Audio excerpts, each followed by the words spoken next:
Today is July 22nd, and we're going to review the results of the trades we found together 2 days ago, where I gave you the entry points using the big alarm strategy. The first coin we considered for a long position and the watch list we created for long positions using the big alarm strategy was the bank cryptocurrency. I said we wouldn't trade this coin because we see 4 or 5 upward steps and a weakness in the price movement. The next cryptocurrency was Kite, which gave us a super attractive entry point, and here we see the power of the big alarm strategy as it shadowed all 3 of our entry points exactly from our entry zone and recorded a price growth of almost 6% in spot mode. Meaning, if we use the leverage of 10, which is a reasonable leverage for our strategy, we could have made about 60% profit on our margin in this trade. And the pump cryptocurrency, whose entry range we set, guys, but it hasn't been activated yet, and I still have it set in the exchange. If the price reaches my range, the trade will open for me. For the bonk cryptocurrency, guys, we didn't set a trade on it overall, and the only cryptocurrency we opened a trade on for a short position was Zcash, because we had seen the money outflow, because we had seen the liquidity flow. Unlike the entire crypto market, which experienced growth from July 20th to July 22nd, and our 2 positions, one of which wasn't activated at all, and the other gave us a good profit in the buy direction, this trade also brought us profit in the sell direction. And this is the miracle of the big alarm strategy. It's the miracle of this strategy because it's built on fundamental analysis and liquidity flow, not just technical data. Well, let's go see how much profit we made. Exactly like the long position we had, it came and activated our range with a shadow. It didn't give us any stabilization in our loss zone, even in the 15-minute time frame, and it gave us a drop of more than 6% in spot mode. From here on in the video, we're going to crush it together. Meaning, what should we do? Meaning, I'm going to teach you how I found these entry points. We'll flash back to 2 days ago, where we opened these trades together. Watch until the end of the video. This amazing strategy can turn your life around. Greetings to you, friends. I'm here with another session of the Big Alarm Strategy Training course, and in the first session, we created a trading watch list. We considered 3 or 4 coins for long positions and 3 or 4 coins for short or sell positions. Now it's time to look for suitable entry points on these coins. Today in this video, we'll actually learn how to find our entry points technically on the chart or price graph, and in the next sessions, we'll work on how to exit the trade as well as the capital management of our trades. Alright, I had 4 currencies in mind for long positions: bank, kite, pump, and bonk. And for sell positions or short positions, I've considered the digital currencies Ripple, Zcash, and WLD, also known as WorldCoin. Okay, I'll start with the first one, the bank digital currency, where I'm looking for an entry point for a buy trade. Guys, considering the current chart conditions, I'm not going to choose the bank digital currency to trade on. I'll move on to the next digital currency. Why am I doing this? Because I'm seeing 1, 2, 3, and 4 upward movement steps during the uptrend on this currency, and I'm noticing a trend weakness. The height of the steps has become shorter each time, and I'm seeing stronger pullbacks in the upward steps that have occurred. And based on the lessons provided in our price action course, which you can access right here on YouTube, you'll understand exactly what I'm talking about here. So I don't want to give too much price action data in this session. We just want to learn how to enter these trades using the big alarm strategy. So I'll move on to the next digital currency. Guys, the next currency is Kite. What's its trading symbol? KiteUSDT.P. I'm going to the 4-hour time frame. It's important to me that the trend isn't a downtrend, or at least that I see an upward step at the end of the trend. So, if I look at my chart here, notice that I had a downtrend from these points, another downward step here, then my final downward step, and here I actually enter a price range. I see a range between this peak and this trough. Well, since the trend isn't an uptrend right now, okay, trading this currency isn't my top priority. But just to learn how to find my entry point, I'll simply show you what's happening on it. Why do I say it's not an uptrend? First, we need to know the definition of a trend. An uptrend, from the price action perspective that we teach you, consists of an upward step, a swing high, a price correction, and then a swing low. And moving forward, this same process must continue to repeat itself. I should see an upward step, a swing high, a price correction, a swing low, and then the next upward step. Now, what characteristics should an upward step have? It must break the previous step to the upside, meaning it absolutely must record a higher peak. If I have an upward movement here that only goes this far, there's no way I can say an upward step has formed. So it must have broken the previous peak, or conversely, if the price drops and my correction becomes larger than the previous upward step, or breaks the floor that led to the highest peak, I expect my trend from here on. Look, if it breaks this floor, I expect the downward trend to continue. The upward trend is over now. Okay, so if I had an upward step that broke this peak, it's a continuation of the upward trend. If it breaks this floor to the downside, I should see a continuation of the downward trend. Now, let's assume this floor broke. A trend is formed by a swing high, a downward step, a swing low that breaks the previous floor to the downside, and a correction that must not be larger than the step and must be shorter than the downward step. That's why I call it a correction. I corrected to here, corrected to here, corrected to here. From here on, I'm seeing an upward step because I broke the swing high that led to the lowest floor to the upside. This was the swing high that led to my lowest floor up to this point.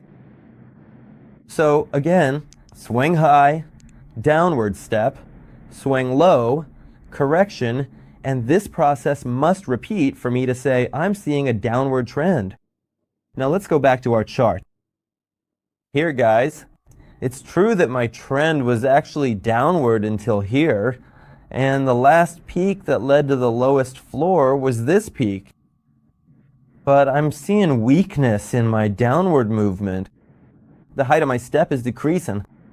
On the other hand, in the past, I was making a lower floor every time. Now I see 1, 2, 3 peaks and floors that neither break this swing high to say the trend turned upward, nor break this floor to say the downward trend continued.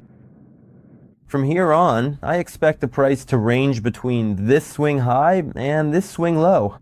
So the levels I expected to react to are this swing low and the peak of my step. So I can expect the price to move from where it is toward the peak and then move back toward the floor from there. The bottom of the range I expect has occurred.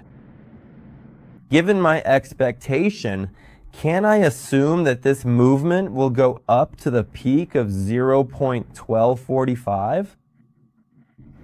So I'll consider the last upward step I had. It would be this step. I'll show it with an arrow. It's this step, starting from this bottom to here. A swing high candle hasn't formed yet. Until the next candle forms and is lower than this, I can't say a peak is formed. Okay.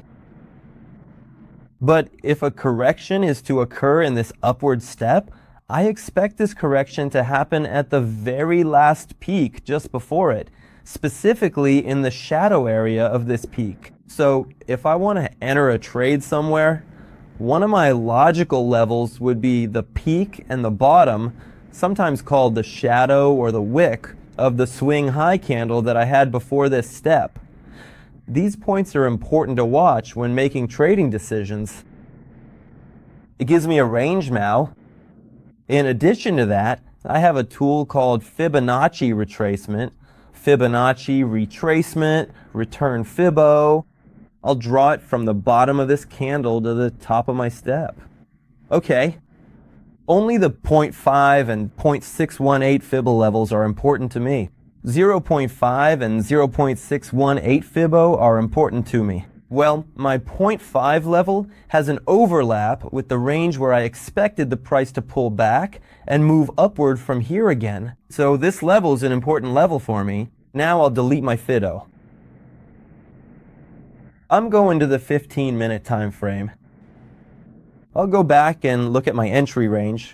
What a fantastic entry range I found. Many times when the price was below this level, like here, like here, like here, like here, like here, and here, it reacted to my entry range. So a pullback to this same area can still happen from here.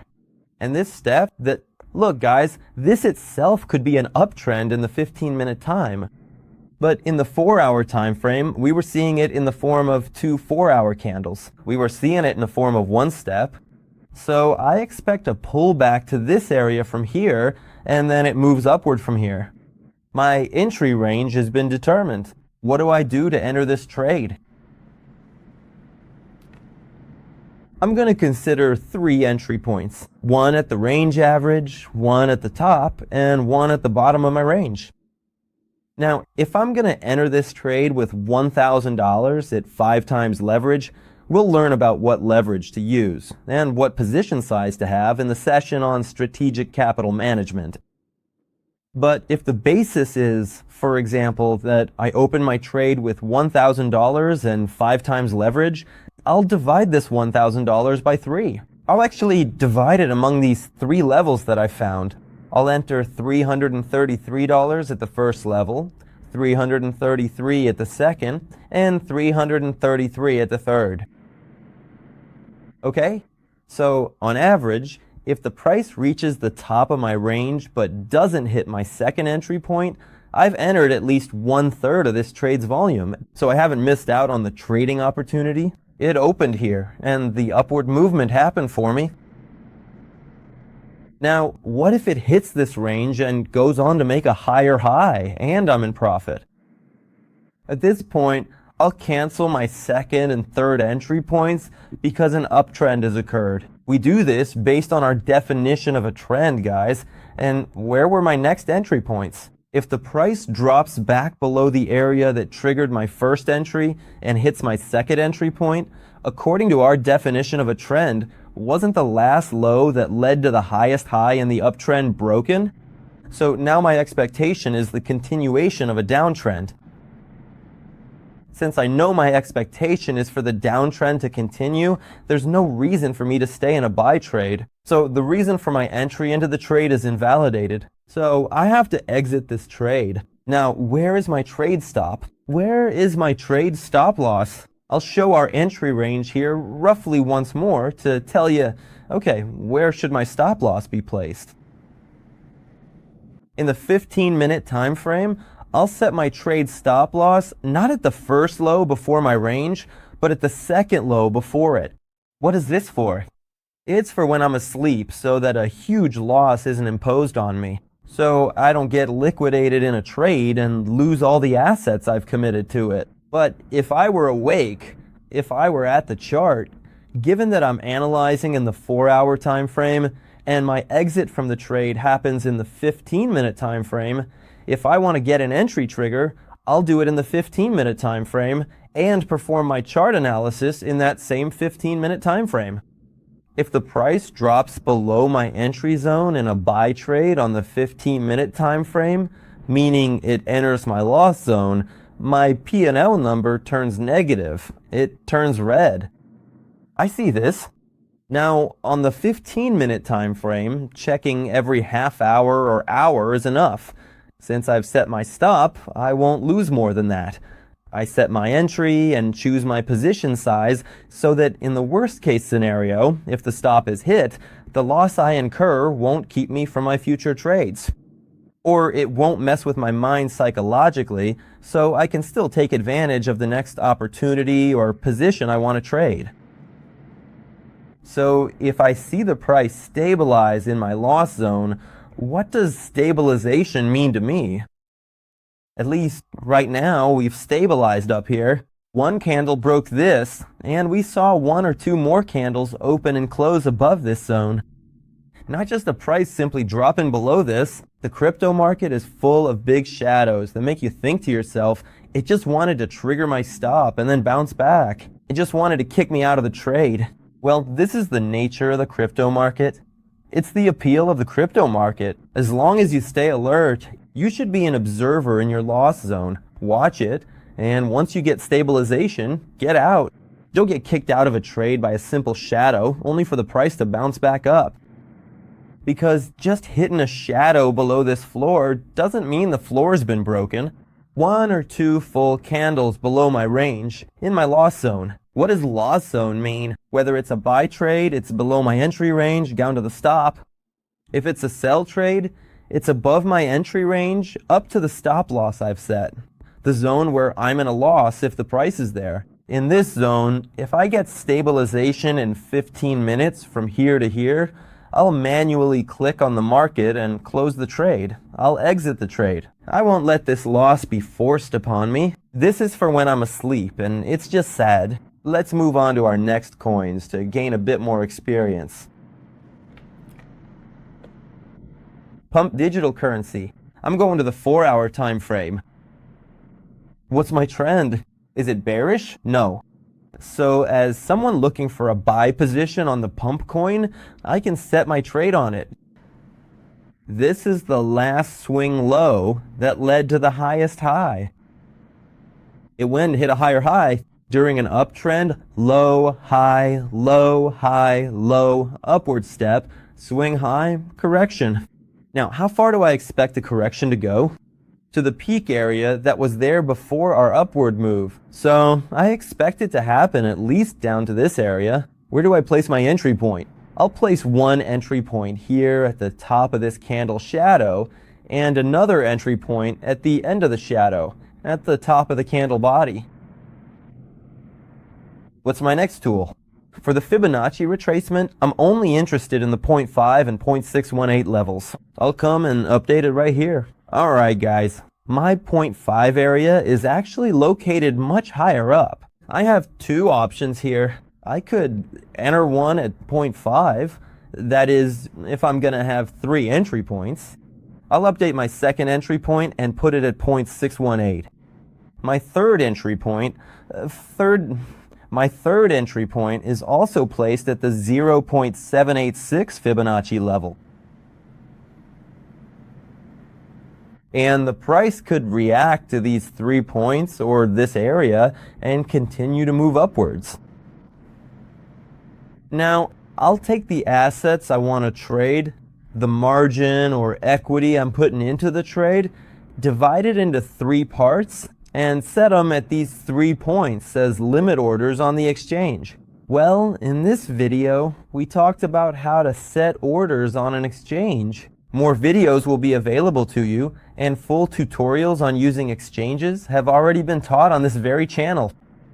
The price action training is available to you, and it's best for those who have seen the price action course to learn this strategy, those who know how to use an exchange, and if you don't, you can search our channel. All these tutorials are in our various playlists. Okay. Guys, where will my stop be?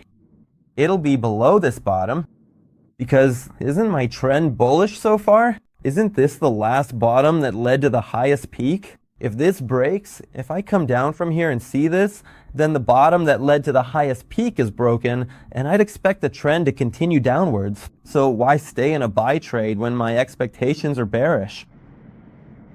I'll close this. I'll turn this red so it's clear that it's my loss zone. These are my entry points and my stop loss. Now I'll go to the 15-minute time frame. I can set a more reasonable stop in the 15-minute. As I told you, I have one bottom here and another one here. I'll place my stop right under this. If I want to be lower risk, I'll place my stop at this point. Or I'll bring it back to where it was. On the 4-hour time frame, I'll place it under the last low. Now, Moen, why didn't you tell us where my take profit level should be? Guys, we don't set take profits in advance. As long as this uptrend is set to continue and it returns to this zone, As long as the trend is bullish or ranging on the 15-minute and it's supporting my buy trade and going up, I'll stay in the trade. I'll stay in until the lower time frame trend also turns bearish. So this is greed and profit. And on the flip side, if the price comes and activates my zone, entering my loss zone, fear of loss should take over. I have to be afraid of losing more. Because anyway, if I see 1 or 2 candles consolidate below my entry range, for example, if I see 1 or 2 candles fully formed below this zone, I won't wait for the maximum loss to be imposed or forced on me. I'll manually close the trade at market price and get out. So I try to exit with the minimum loss and try to capture the maximum profit at my targets. Now I've seen 2 steps. I've come this far. I see a peak here. I expect the price might pull back or maybe reverse from right here. I've reached the top of what might be a range on my higher time frame. What do? I'll take some profit. I'll exit a percentage of my trade volume. In the capital management sessions, you'll master this completely.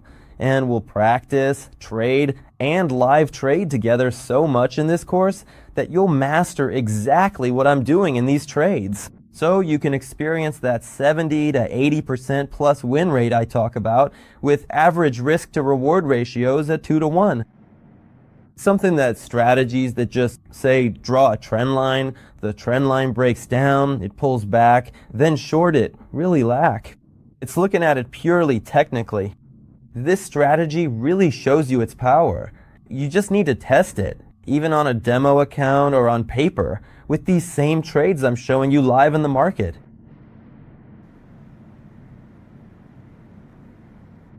Let's also consider a short trade.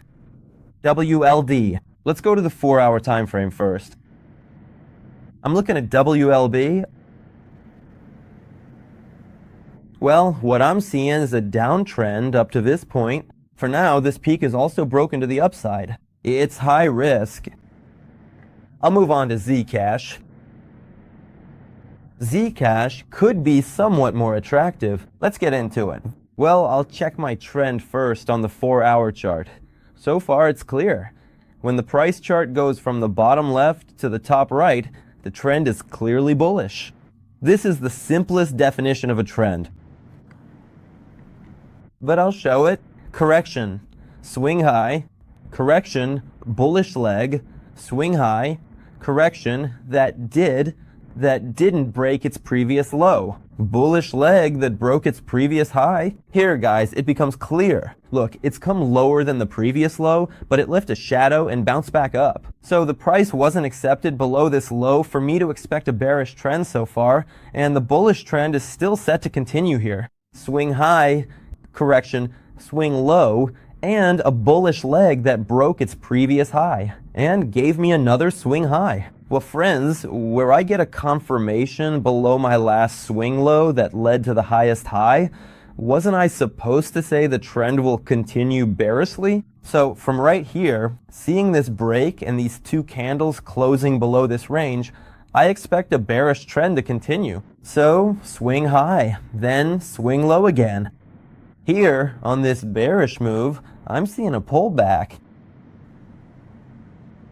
Now, from this high, okay, of course, here, our last high that led to the lowest low was right here, okay? It hasn't been broken yet. Now, I'm seeing a downward move. From this high to this low, I'm expecting to see how far its correction goes and where I expect the price to drop down from. From where, guys? The last swing low I see before my bearish leg relative to this low. So I'll mark its shadow area completely with 2 levels. One is this, one is that.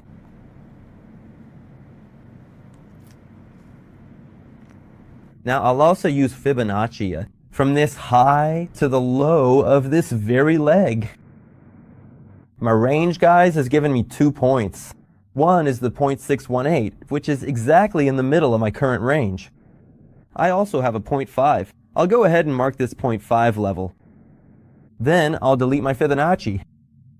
It's given me 3 entry points. Now I'll update my range's average, place it in the middle of the area, and wait for the price to react to these 3 points, or this range. My stop in the worst case, my stop loss in the worst case will be placed above this high. Or I can find the 2 previous peaks in the 15-minute time frame with less risk. Now, let's go to the 15-minute time frame and see if the range we've identified is attractive enough. Yes, I'm seeing an important level here. When the price was lower, it reacted to it many times.